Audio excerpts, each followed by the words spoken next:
Dr. Harold Voss grabbed Mia's wrist so hard she felt the bones compress.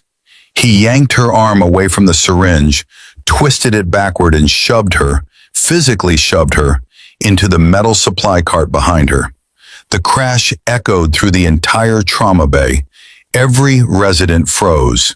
A dying man lay between them, monitors screaming, blood soaking the gurney, and Harold Voss was not looking at his patient. He was looking at her. His finger came up 1 inch from her face. "You are fired. You are nothing.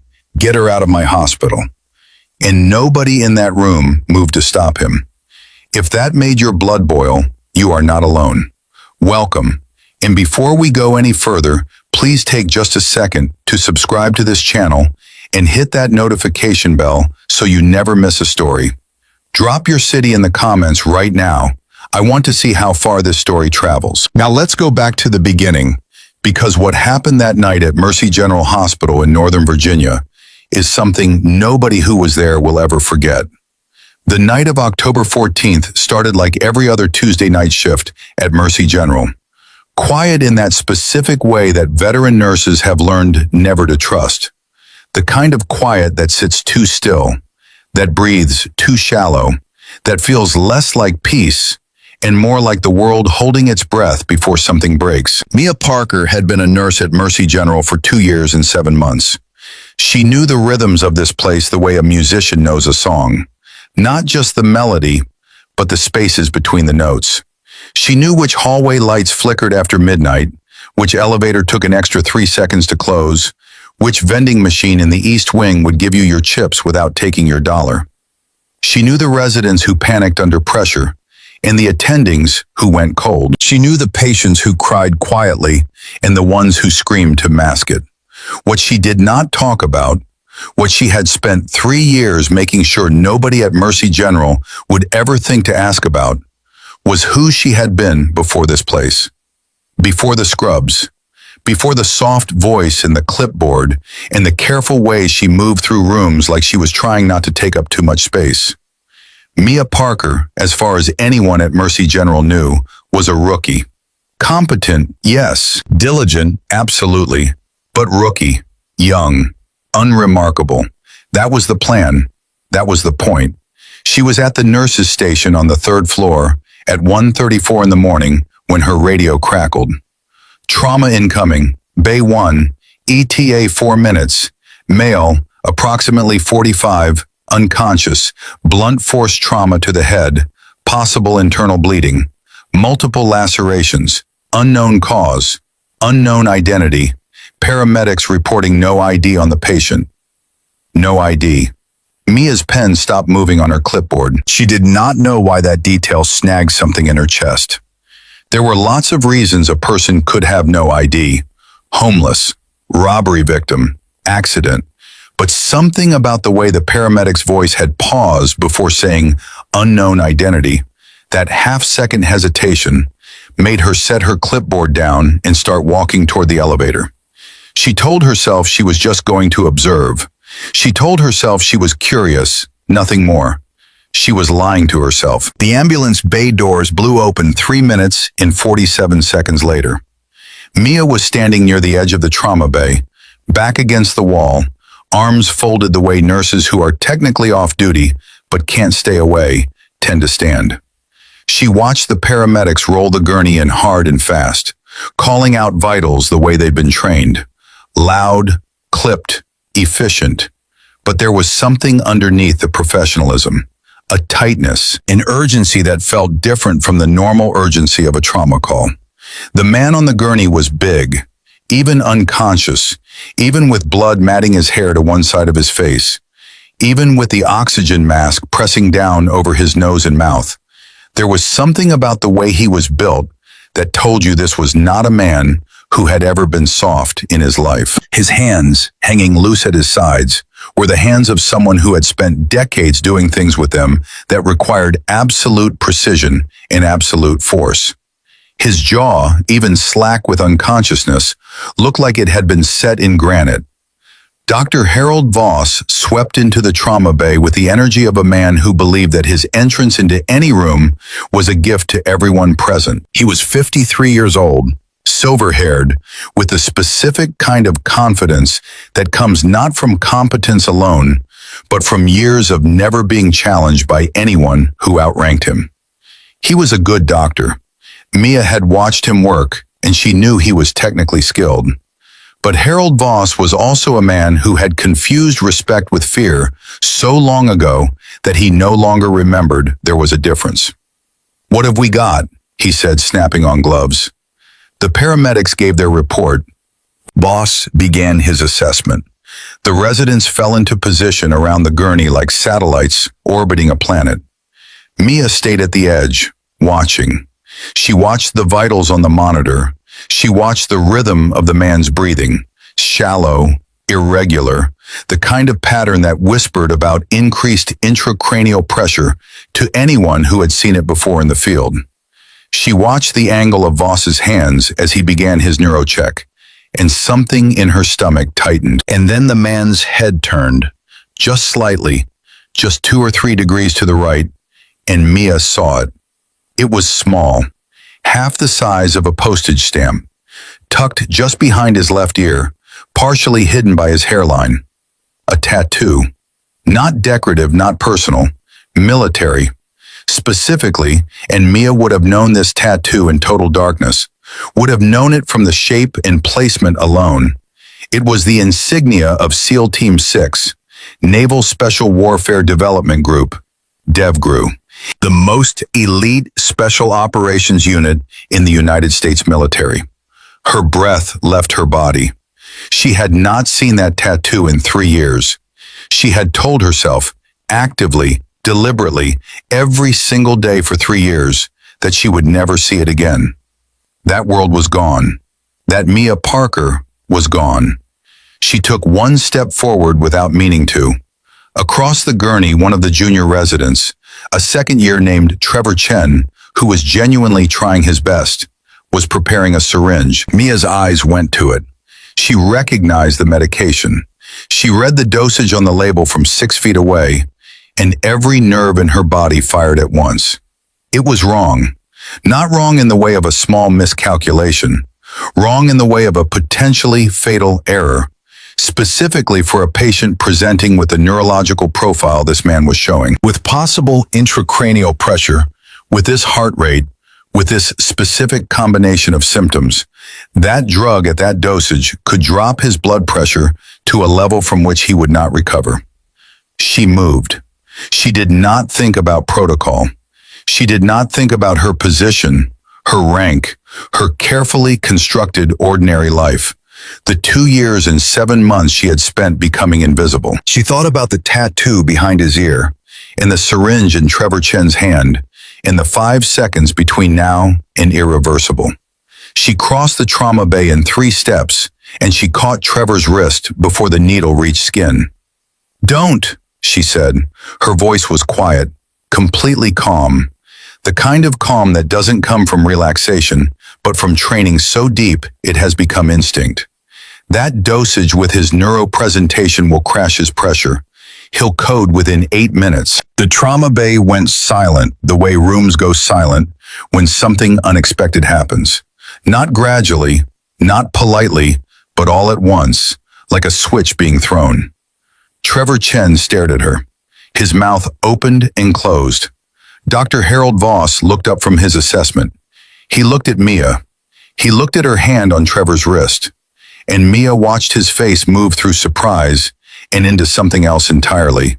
Something cold and sharp that she recognized immediately as wounded pride. "Nurse Parker." His voice was very controlled, very deliberate. "Remove your hand." "Dr. Voss, the dosage is contraindicated for—" "I said remove your hand." Mia released Trevor's wrist, but she did not step back. "The patient is showing signs of increased ICP.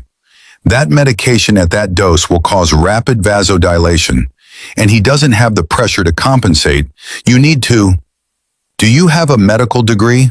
Voss said, still controlled, still deliberate. Something was building behind his eyes that Mia recognized as far more dangerous than anger.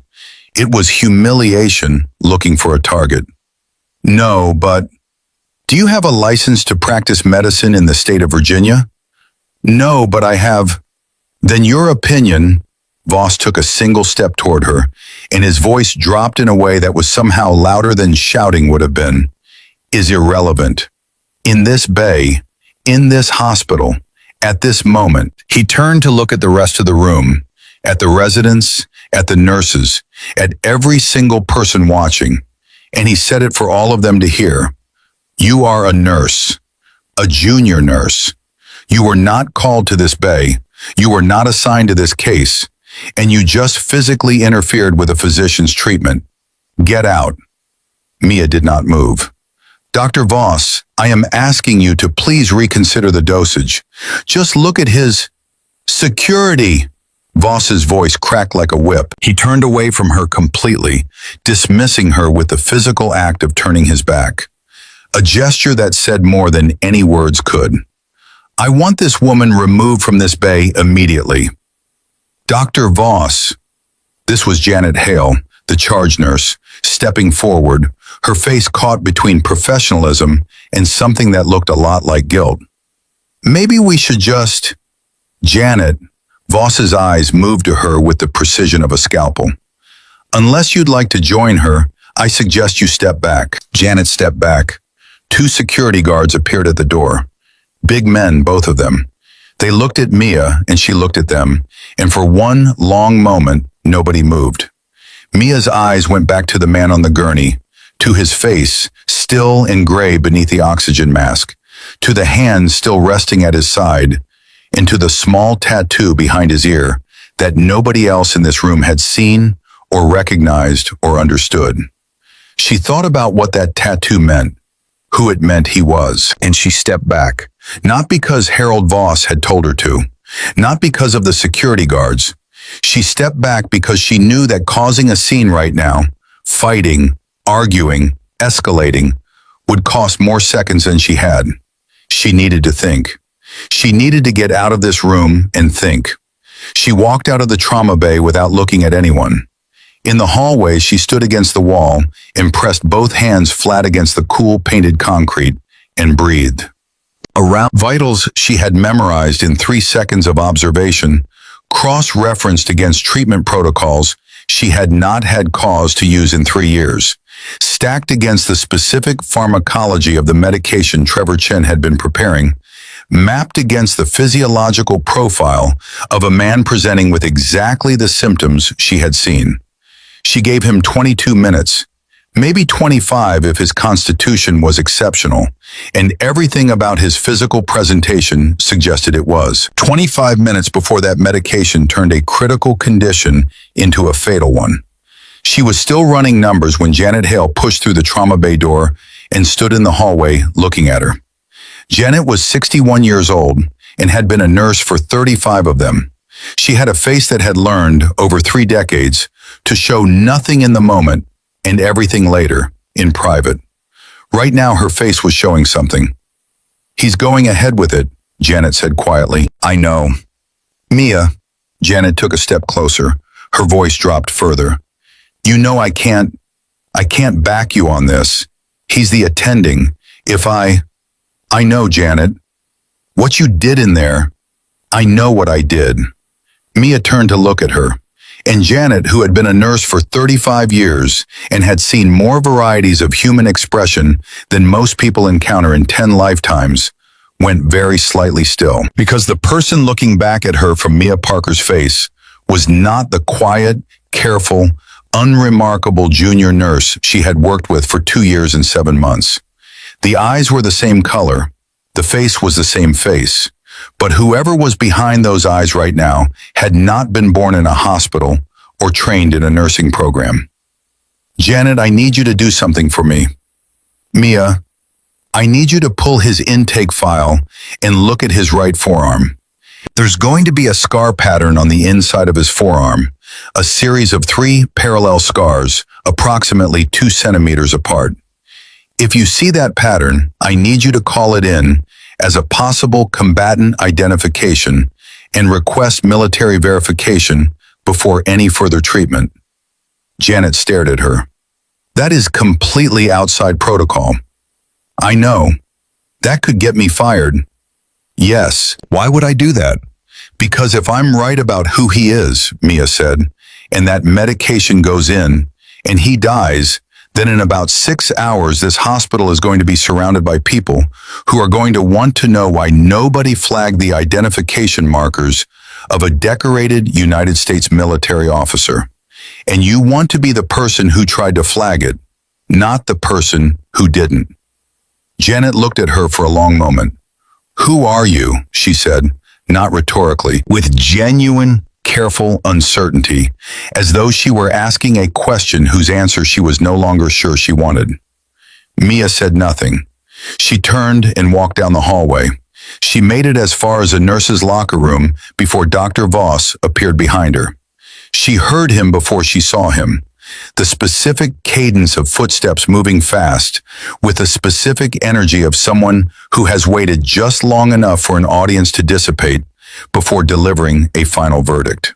She turned around. He was holding a single sheet of paper.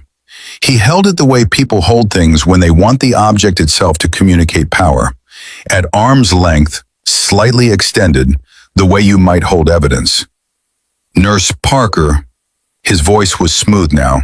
The controlled fury from the trauma bay had settled into something quieter, and in its quietness, more absolute. This is a notice of termination, effective immediately. The grounds are insubordination, interference with a physician's treatment, and physical contact with a staff member during active treatment. That is Dr. Chen's wrist, in case you require clarification. He set the paper down on the bench beside her without breaking eye contact. Your badge and hospital ID are to be surrendered to security within the hour.